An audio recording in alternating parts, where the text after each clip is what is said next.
भक्तवत्सल भगवान की जय। जब राजा हरिश्चंद्र को चांडाल के पास भेज दिया गया, अब जो ब्राह्मण रूपधारी विश्वामित्र जी थे वो तो धन लेकर के चले गए, और अब जो चांडाल थे वो हरिश्चंद्र जी को बांध लिए जंजीर में और लेकर के चले गए। देखिए, इसी को कहते हैं भाग्य की विडंबना। पल भर में क्या से क्या हो जाए कहा नहीं जा सकता। रंकम करोति राजानम राजानम रंकमेव च धनिनम निर्धनम चैव निर्धनम धनिनम विधि। रंक कब राजा बन जाए और राजा कब रंक बन जाए कहा नहीं जा सकता। वही हुआ है। राजा हरिश्चंद्र आज कहिए तो चांडाल बन करके रह गए। अब फिर जब उनकी ड्यूटी कहाँ लगी? स्मशान में। अब स्मशान में क्या मिलेगा?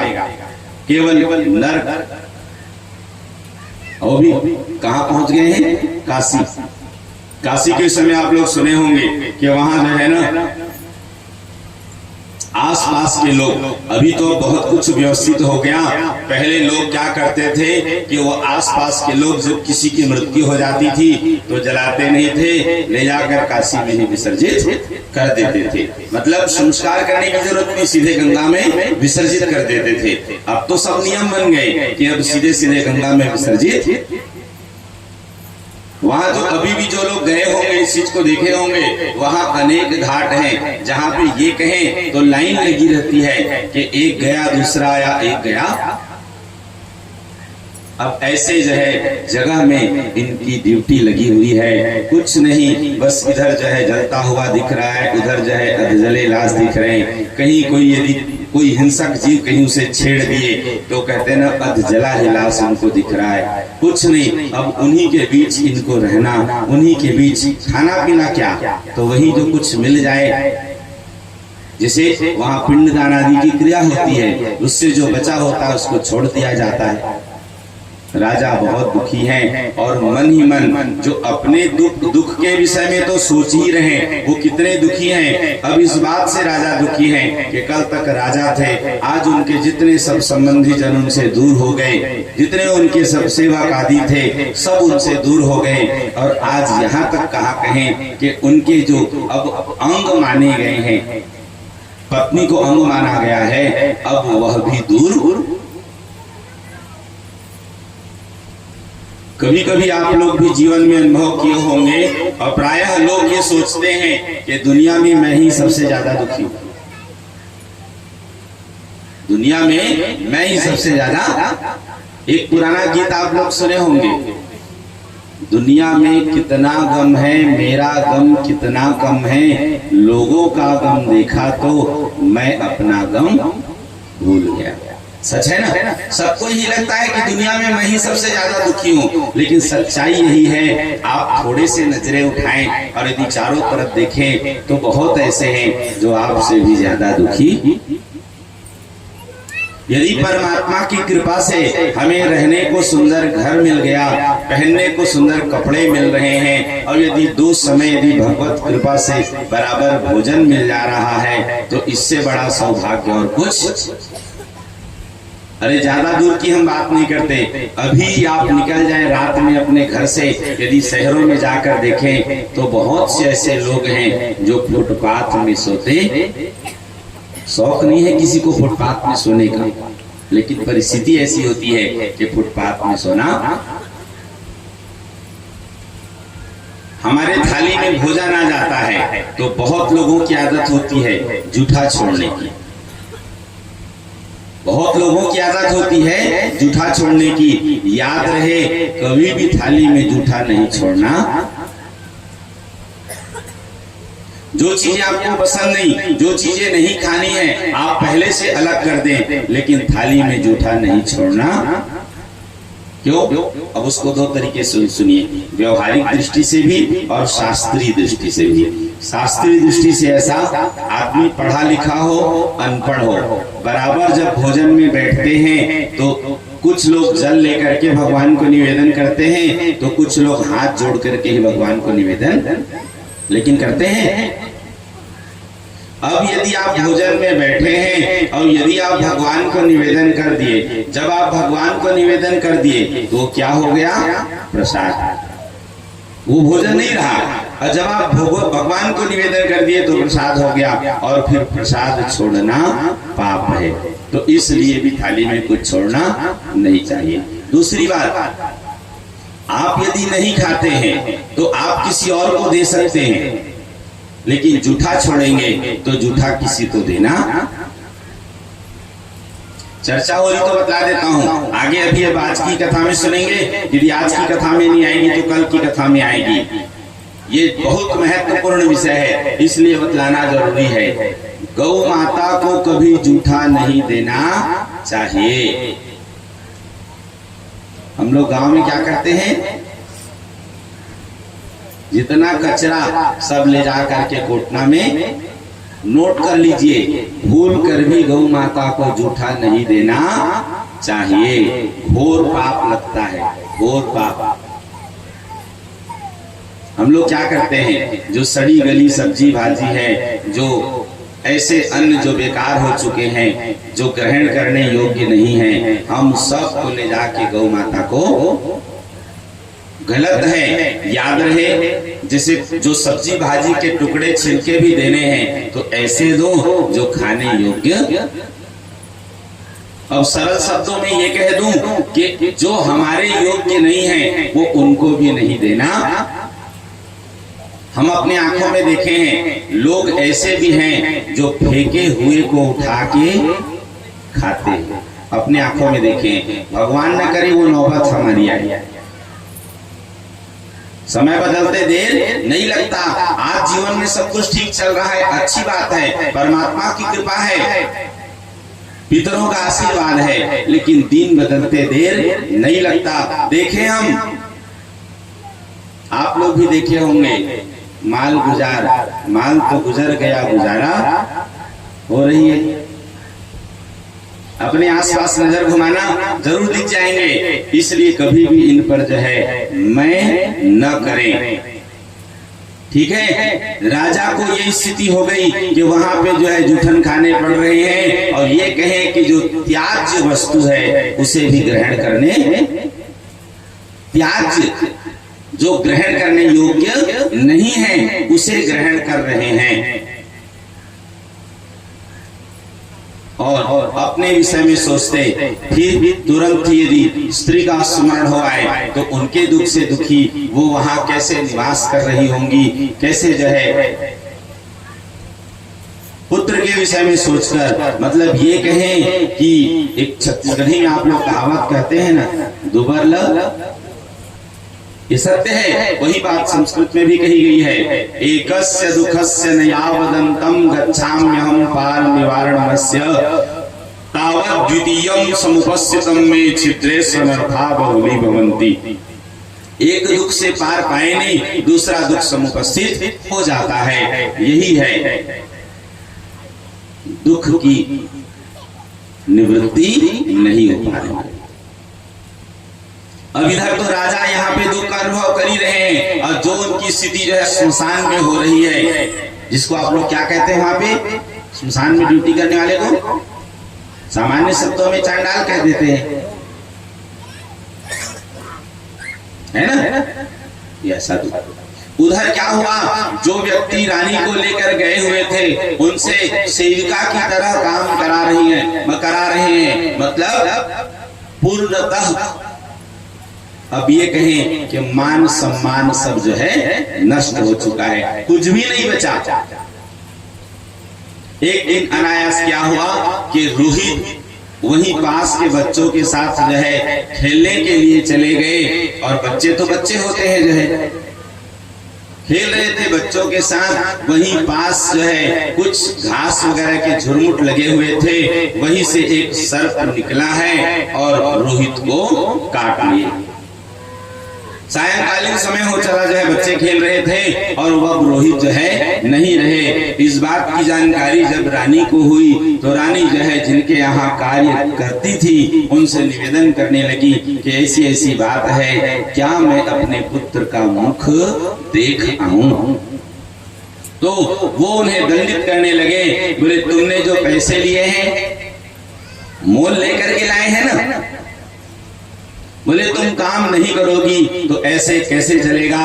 और बहुत प्रकार से उन्हें अपमानित करने लगे, ये कहें कि उन्हें सताने। रानी बहुत दुखी हो रही है, क्या करें। अब एक पल के लिए विचार करके देखें, किसी माँ के बच्चे यदि जो है अब मृत्यु को प्राप्त हो चुके हो और उनके पास जाने के लिए अनुमति न मिले तो इससे बड़ा दुख और। लेकिन धन्य है, इसी को कहते हैं ना कर्तव्य। याद रहे, कर्तव्य से मुख नहीं मोड़ना। आप लोग भगवान राम के विषय में सुनते हैं, पढ़ते हैं,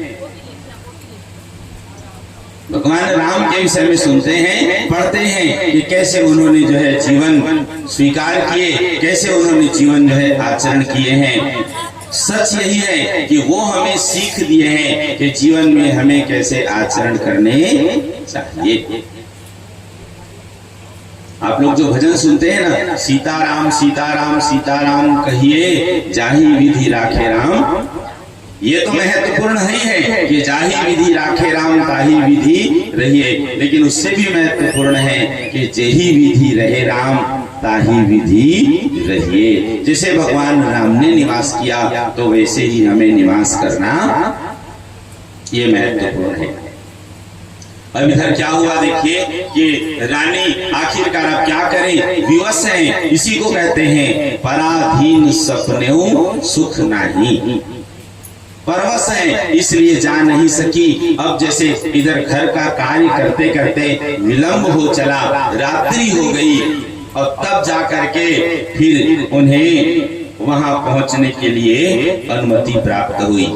मतलब कार्य शेष रहते तक उन्हें जाने नहीं दिया गया और जब कार्य पूर्ण हुआ और तब फिर वो अपने पुत्र को देखने के लिए जब पुत्र के समीप पहुंची है, जो है पुत्र अब मरा हुआ पड़ा हुआ है, मृत शरीर को जो है देख करके रानी बहुत दुखी हो रही है। पुत्र का जो है सिर अपने गोद में रख लेती है और विलाप।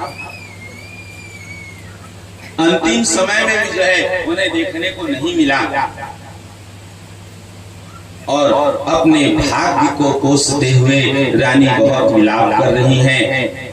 उन्हें जगाने का प्रयत्न,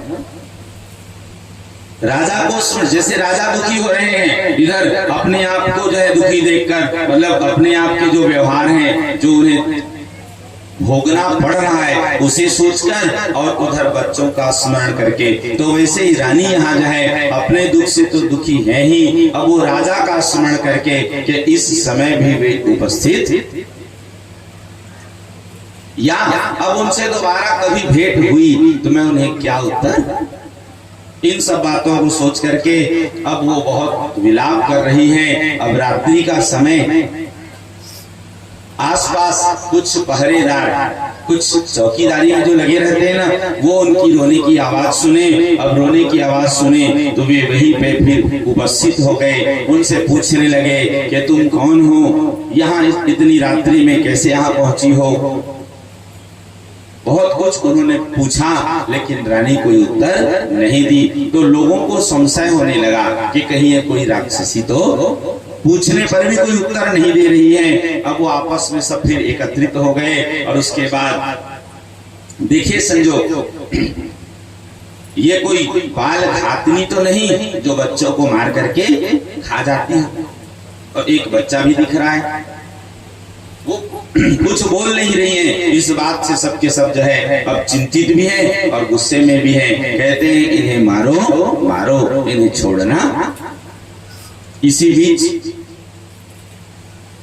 फिर क्या था, आवाज फैली तो चांडाल के रूप में जो राजा थे वो पहुंच गए और उसके बाद वे उन्हें वहां से जो है फिर लोगों को मना करके और उनको फिर जो है स्मशान में ले गए।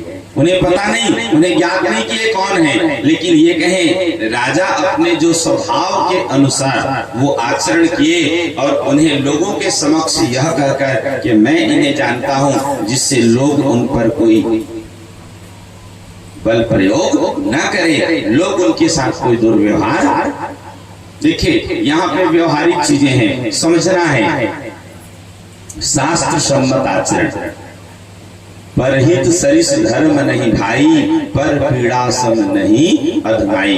यदि कोई व्यक्ति कष्ट में हो, दुख में हो, तो बराबर उसका आपको सहयोग करना, यथा संभव हो सके, यथा संभव हो सके बराबर हमें उसका मदद करना चाहिए। आज कभी कभी आप लोग देखे होंगे वर्तमान समय में एक व्यक्ति कष्ट में है, दुख में है, उसे सहयोग की आवश्यकता है, लेकिन लोग देख कर भी आगे नहीं आते और अनदेखा करके, ये गलत है, ये गलत है। अरे ठीक है, आप जितना हो सके आप जरूर सहयोग करें। मानवता मर चुकी है, आज हमारे सामने कोई दुखी है, हमारे सामने जो है कोई, ऐसी आप लोग एक भजन सुनते हैं ना, कभी प्यासे को पानी पिलाया नहीं, बाधा सुबहाने से, कभी गिरते हुए को उठाया नहीं, बाधा सुबहाने से। ये सच है।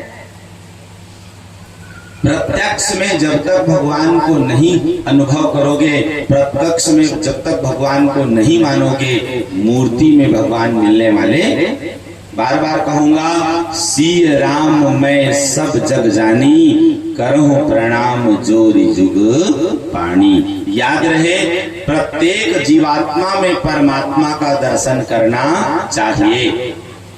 प्रत्येक जीवात्मा में यदि आप प्रत्यक्ष में भगवान का अनुभव नहीं करेंगे, भगवान को नहीं पूजेंगे, तब तक मूर्ति में मिलने वाले लाख मूर्ति की पूजा कर लो।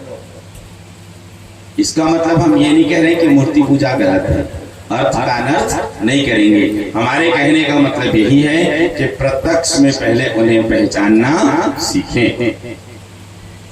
भला किसी का कर न सको तो बुरा किसी का मत करना।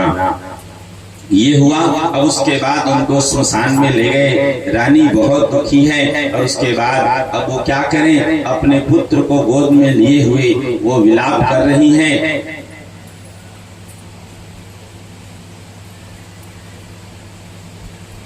राजा पहचाने नहीं, लेकिन जब सुनने लगे ना तो फिर उन्हें कुछ संशय होने लगा कि कहीं ये वही तो नहीं। रानी विलाप कर रही हैं और ऐसे वैसे बोल करके कि तुम्हारे साथ ये हुआ, तुम्हारे पिता कहाँ गए। तब जाकर के फिर उनको संशय हुआ, अब इधर क्या था। फिर राजा का उन दोनों को पहचानना और खुद भी दुखी होना। दोनों को जब पहचान लिए और उसके बाद दोनों के दोनों अब दुखी हो रहे हैं, लेकिन तब तक जो इनको ड्यूटी में लगाए थे वो आ गए। अब ये दोनों को जो है डराने लगे, मतलब चांडाल के रूप में कहिए तो जो अब ये स्वयं राजा जो लगे थे कर्तव्य में वो भी और रानी, दोनों के दोनों जो है। लेकिन अब क्या करें, दोनों फिर वहां जैसे कि अब वहां की विधि होती है अग्नि संस्कार हेतु तैयारी करने लगे। दुखी तो हैं ही, लकड़ी से फिर चिता तैयार किए और इस बात की तैयारी में लग गए कि अब हमारा भी जीना उचित। पुत्र के साथ ही अब जो था सब कुछ नष्ट हो गया। अब एक पुत्र था जिसके सहारे जो है जीवित थे, अब वह भी नहीं रहा, तो अब हमारा भी जीवन बेकार है। और पुत्र के साथ साथ स्वयं भी अब चिता में बैठने को तत्पर हैं। लेकिन तब तक ये हुआ कि साक्षात फिर देवगण प्रकट हो गए, स्वयं ब्रह्मा जी प्रकट हो गए और साथ में अन्य देवगण प्रकट हो गए और बोले कि बस राजन, हम तुम्हारी जो है इस श्रद्धा से, इस भक्ति से, इस त्याग से हम प्रसन्न हुए, बताओ तुम्हें क्या चाहिए।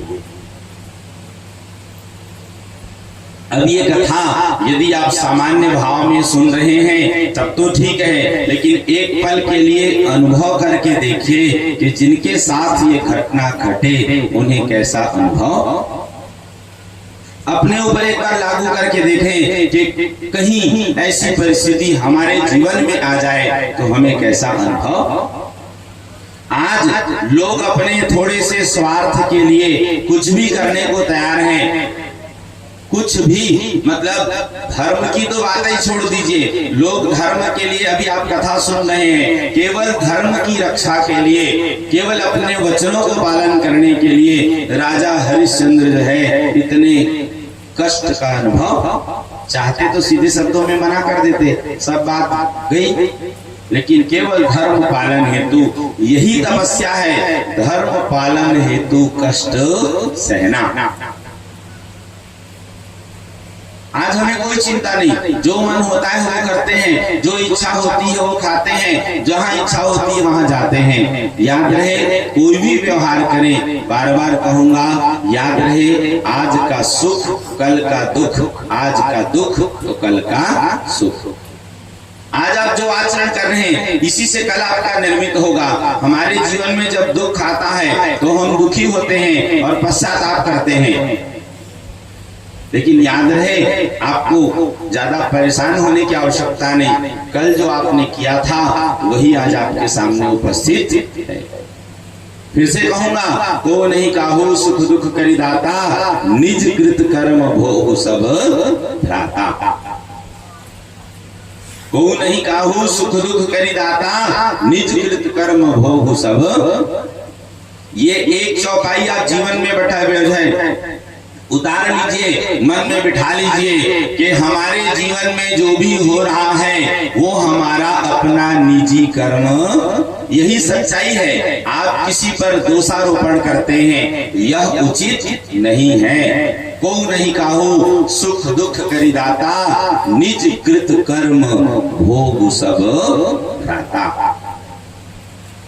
आधी समस्या खत्म हो जाएगी, मन में जो एक बोझ है वो सब हल्का हो जाएगा। ये सत्य है, बार बार कहूंगा, दूसरों पर आरोप लगाने से कुछ होने वाला नहीं है। मैं नहीं कह रहा हूं, स्वयं भगवान ने कहा है, स्वयं भगवान ने कहा है, अस्ति चेदी स्वरः कश्चिद फल रूप्यन्न कर्मणाम कर्तारं भजते सोपि न ह्यकर्तु प्रभुर्हिसा। ये भागवत जी का श्लोक है। श्लोक का भाव यही है कि कर्म के सिवा आपको फल देने वाला और कोई नहीं है। कर्म प्रधान विश्व रचि राखा, जो जस करहि सो तस फल चाखा। फिर दूसरों को दोष देने का कोई मतलब, ये बात जितनी जल्दी समझ में आ जाएगी आप उतने ही सुखी हो जाएंगे। देवगण सब प्रकट हो गए और वहां पे अमृत वर्षा किए हैं, जिससे रोहित पुनः जीवन प्राप्त किए और वो उठ खड़े हुए। अब फिर प्रसन्न हुए और उसके बाद राजा से कहते हैं, बोले राजन बताओ आप क्या चाहते हैं, आपको क्या वर चाहिए। हम आपकी भक्ति से, आपके इस त्याग से, आपकी श्रद्धा से प्रसन्न हैं। आप अपने इस पुण्य कर्म के प्रभाव से आप स्वर्ग जाएंगे, ये निर्णय हुआ। राजा फिर से यहाँ पे एक बात किए, बोले ठीक है मैं स्वर्ग तो चला जाऊंगा, लेकिन एक निवेदन है, यदि जितने अयोध्या वासी हैं यदि वे सब स्वर्ग जाएंगे तो ही मैं जाऊंगा, अन्यथा। धन्य है ऐसे जो है, अब अभी राजा के रूप में है, लेकिन सच ये है कि ये एक भक्त है, ये इसीलिए रामचरितमानस की चौपाई कहती है कि पुत्रवती जुबती जग सोई, रघुपति भगत जासु सुत होई। वही माँ पुत्रवती कहलाती है जो एक भक्त पुत्र को जन्म, डॉक्टर बना दिए, इंजीनियर बना दिए, बड़ा आदमी बना दिए, अलग बात है, लेकिन भक्त नहीं बन पाया तो सब बेकार है। नोट कर लीजिए, मैं कहूँ तो गलत हो सकता है, इसीलिए मैं शुरू दिन से बोल दिया हूँ, कोई भी बात मैं अपने से नहीं कहता, न मैं सुनी सुनाई बात करता। एक एक बात अक्षरशः जो शास्त्रोक्त है वही निवेदन। ये बात अलग है कि हमारी बात किसी को कठोर लगे, किसी को बुरी लगे, लेकिन सत्य कहना, हम कहें तो गलत होगा, शास्त्र कहे तो गलत नहीं हो सकता, इसीलिए बोलना पड़ता है।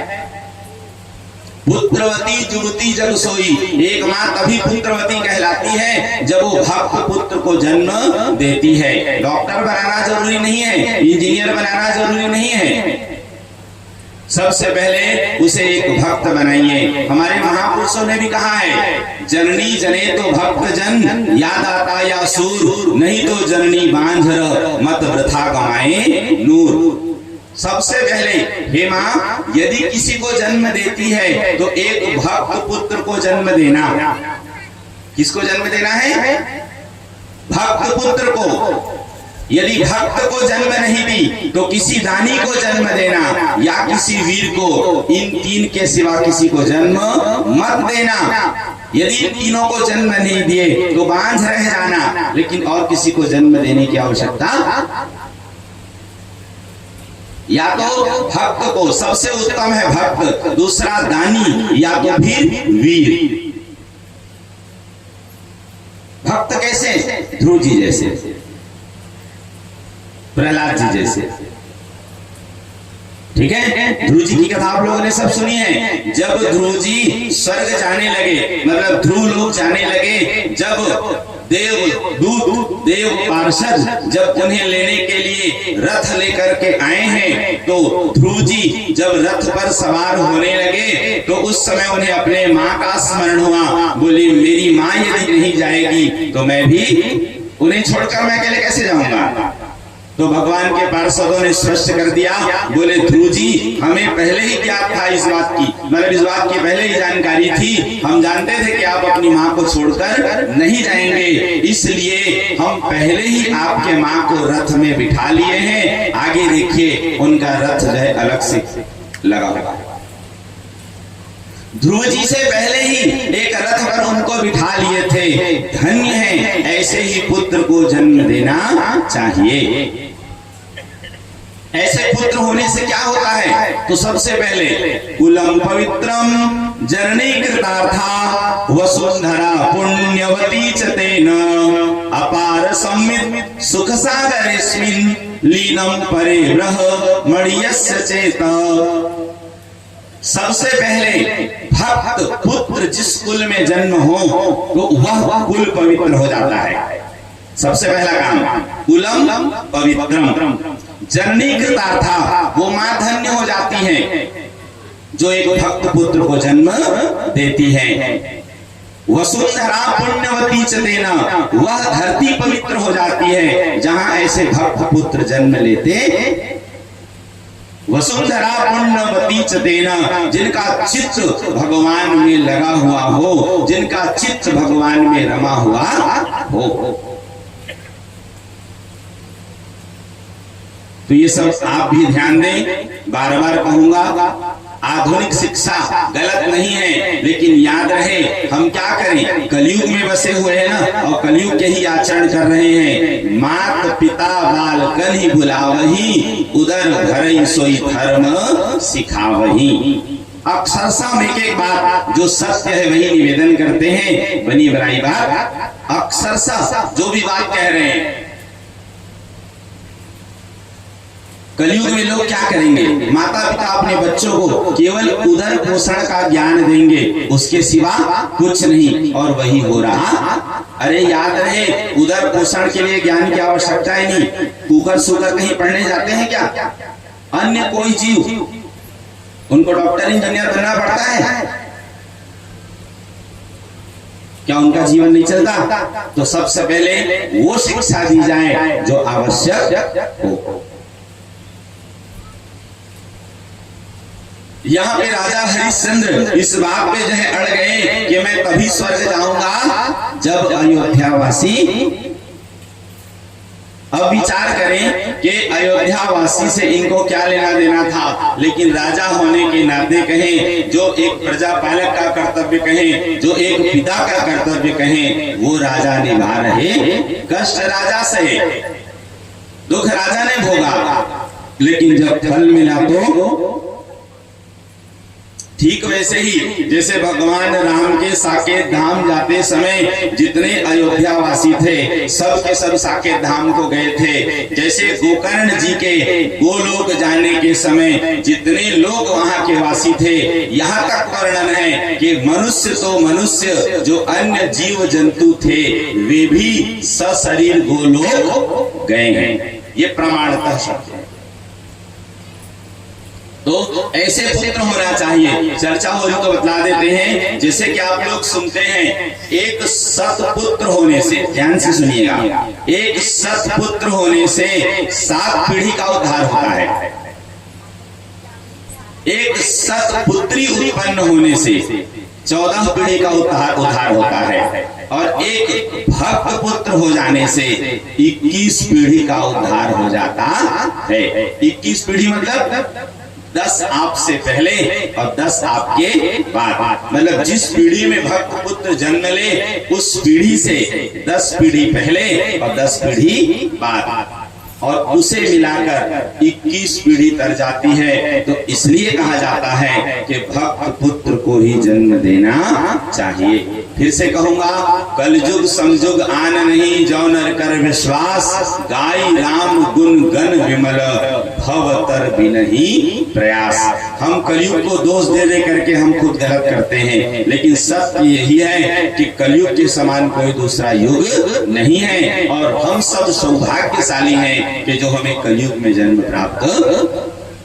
सत्यवाची युगे सत्ये त्रेतायाम धर्म कर्मणि, द्वापरे यज्ञ दानादौ कलौ तद्धरि कीर्तनात्। सतयुग में, त्रेता में, द्वापर में बड़े बड़े पुण्य कर्मों से जो पुण्य लाभ होते थे, कलयुग में सहजता से केवल भगवान नाम स्मरण मात्र से, भगवान नाम जप मात्र से हमें वे पुण्य प्राप्त हो जाते हैं। तो इसलिए कलयुग ज्यादा अच्छा है अन्य सतयुग त्रेता द्वापर की अपेक्षा।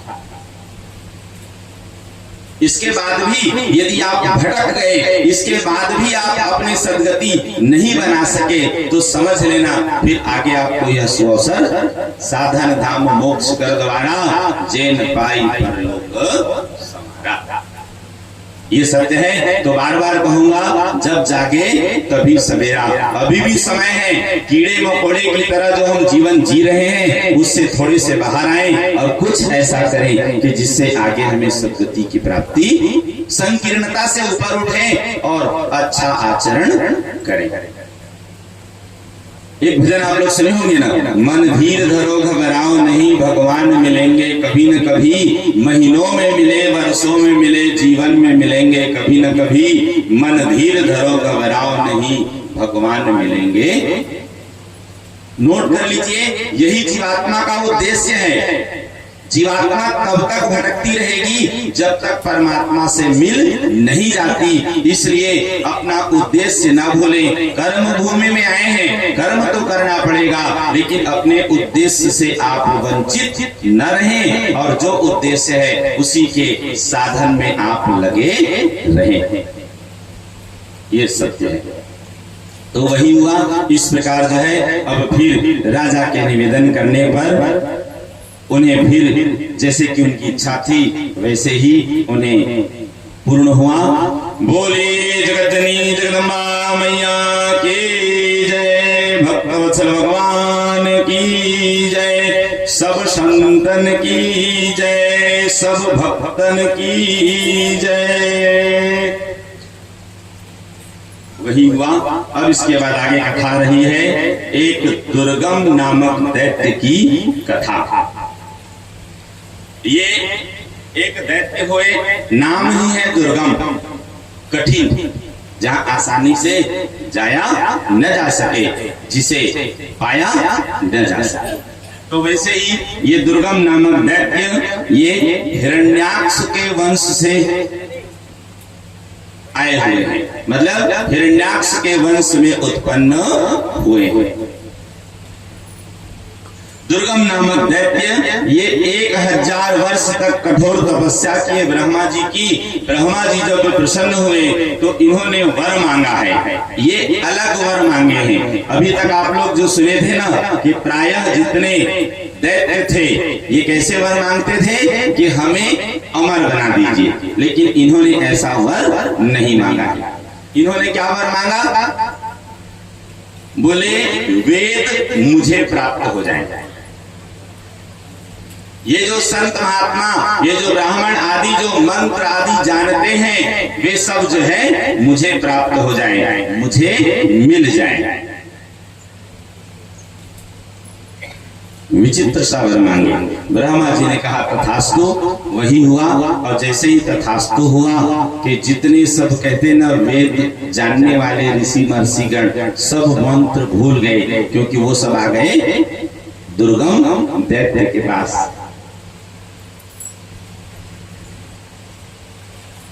अब पूजा पाठ बंद, मंत्र तंत्र सब भूल गए तो पूजा पाठ बंद, यज्ञ आदि होने सब बंद। परिणाम ये हो गया कि धीरे धीरे प्रकृति अपना विपरीत आचरण दिखाने लगी, मतलब यज्ञ आदि बंद हो गया। अब जब याद रहे चर्चा हो रही तो थोड़ी सी फिर विस्तार करते हैं। अभी जो अनावृष्टि ज्यादा हो रही है, बारिश कम होते जा रही है, उसका एक प्रमुख कारण यह भी है, अन्य कारण भी है, लेकिन एक प्रमुख कारण यह भी है कि अब यज्ञ होने बंद हो गए। कुछ हो भी रहे हैं तो वो तामसी यज्ञ हो रहे हैं, सही यज्ञ नहीं हो रहे हैं। याद रखिए यज्ञ तो हो रहे हैं, लेकिन यदि सात्विक यज्ञ नहीं होंगे तो उसका परिणाम कभी सही। आप श्रीमद् भगवत गीता पढ़ करके देखिए, हम कहें तो गलत हो सकता है, 17वें अध्याय को पढ़िए, आपको समझ में आएगा। कुछ चर्चा के लिए बतला दूं, बैठिए, बस थोड़ी देर में भजन होने वाला है, फिर पूजा।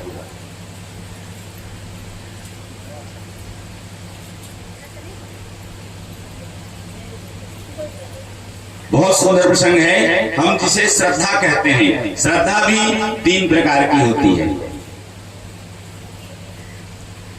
श्रद्धा भी, दान भी 3 प्रकार के होते हैं। हमें लगता है कि हम दान दे रहे हैं, दान देना अच्छी बात है, मैं नहीं कह रहा हूं, आप सब जानते हैं।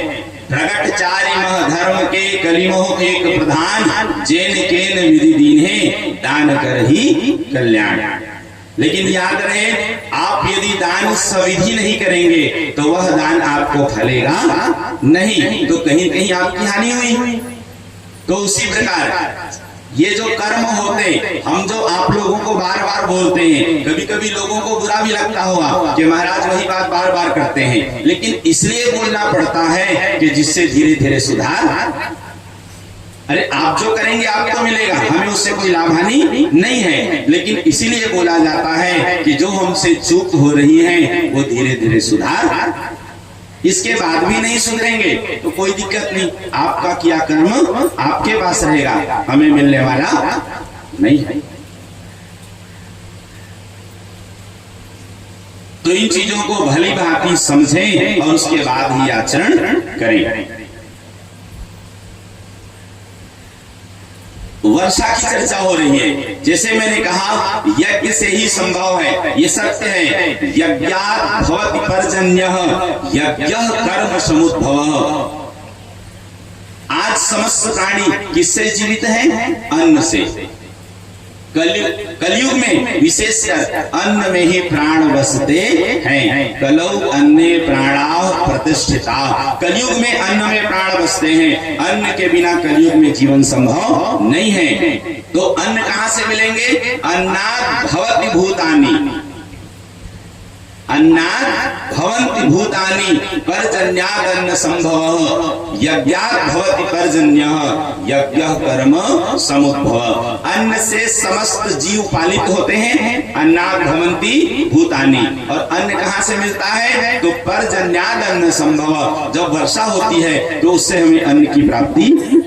अभी आप प्रमाण देख लीजिए, ग्रीष्म ऋतु में लोग खेती कर रहे हैं, ये बात अलग है कि भूमिगत जल का दुरुपयोग कर रहे हैं। बार बार बोलूंगा, अभी भी समय है, समय रहते समझ जाइए, नहीं तो पीने के पानी भी नसीब। अरे चावल ही चावल रहेगा तो बनाने के लिए, भोजन बनाने के लिए पानी तो चाहिए ना। इसलिए आप सबसे आग्रह है, निवेदन कर सकते हैं, मानना न मानना आपकी मर्जी। अभी भी समय है। सरकार क्या करेगी छोड़ दीजिए, जब तक जनता जागरूक नहीं होगी ना, कोई सरकार कुछ नहीं कर सकती। बहुत तो नियम बनाए, पलारी जलाना नहीं है, जला रहे हैं कि नहीं जला रहे हैं? तो इसलिए ऐसा आचरण करें जो सही हो और जिससे सबका कल्याण। ये मत भूलिए, पड़ोसी के घर आग लगेगी तो आपका घर सुरक्षित रहेगा। अरे उसका पूरा जलेगा तो आपका आधा जलेगा, नहीं जलेगा तो कम से कम काला तो हो ही जाएगा। सही है? तो इसलिए ऐसे आचरण करें जो सबके हित में हो।